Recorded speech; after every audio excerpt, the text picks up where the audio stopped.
حضرت مولانا مفتی شفیع صاحب رحمۃ اللہ علیہ نے تفسیر قرطبی کے حوالے سے ایک بڑا عجیب واقعہ نقل کیا کہ مامون الرشید خلیفہ تھا، خلیفہ عباسی، ہارون الرشید کا بیٹا۔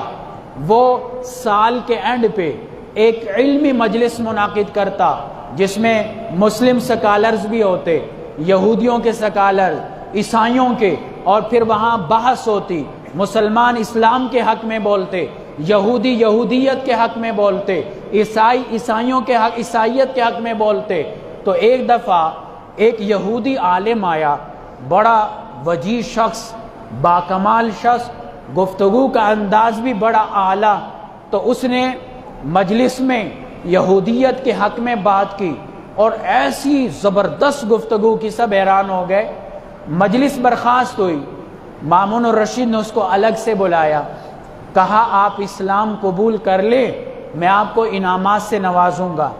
اس نے کہا میں اپنے آباء و اجداد کے دین کو نہیں چھوڑ سکتا۔ مامون الرشید نے دھمکی دی، اس نے کہا میں نہیں چھوڑ سکتا، چلا گیا۔ اگلے سال دوبارہ یہ مجلس منعقد ہوئی، وہی یہودی عالم جو تھا اب مسلمان بن کر آیا۔ اب جو اس نے بات کی تو اسلام کے حق میں ایسا بولا، سب حیران ہو گئے۔ مجلس برخاست ہوئی، مامون الرشید نے اس کو بلایا، کہا بھائی خیر ہے، کیسے مسلمان ہوئے آپ؟ میں نے تو بڑی کوشش کی تھی کہ آپ مسلمان ہو جائیں، لیکن آپ نے میری بات نہیں مانی، اب کیسے مسلمان ہوئے؟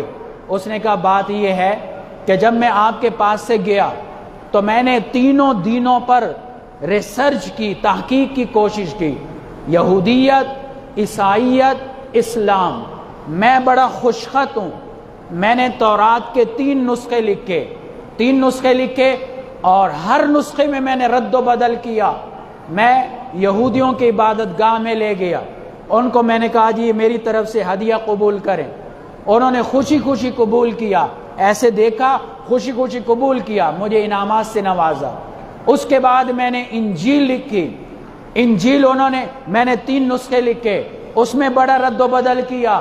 میں عیسائیوں کے پاس چلا گیا، انہوں نے دیکھا خوشی خوشی قبول کیا، انعامات سے نوازا۔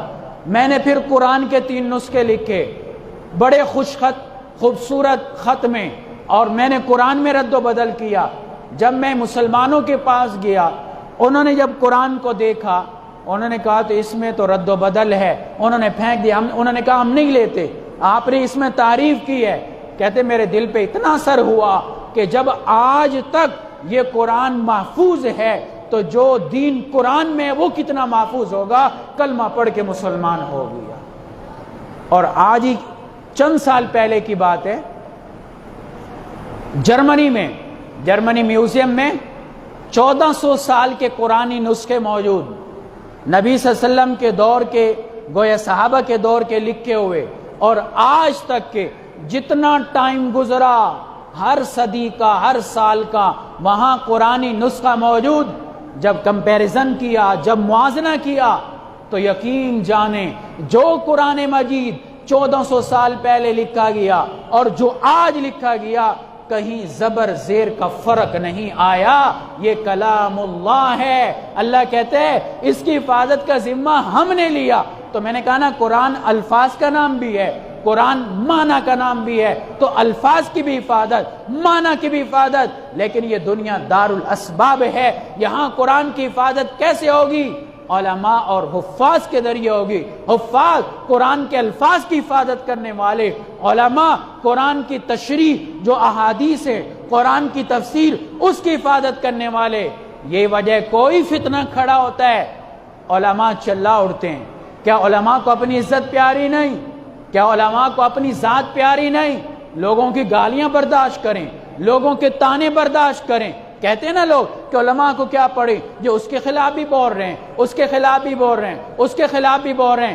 بھائی وہ فتنے ہیں، انشاءاللہ جب تک ہماری جان میں جان ہے ہم فتنوں کے خلاف بولتے رہیں گے، قرآن کی تشریح، قرآن کے معنی کی بھی انشاءاللہ حفاظت کرتے رہیں گے، اور قرآن کے الفاظ کی بھی حفاظت کرتے رہیں گے۔ Like, share and subscribe YouTube channel Mufti Zubair والد۔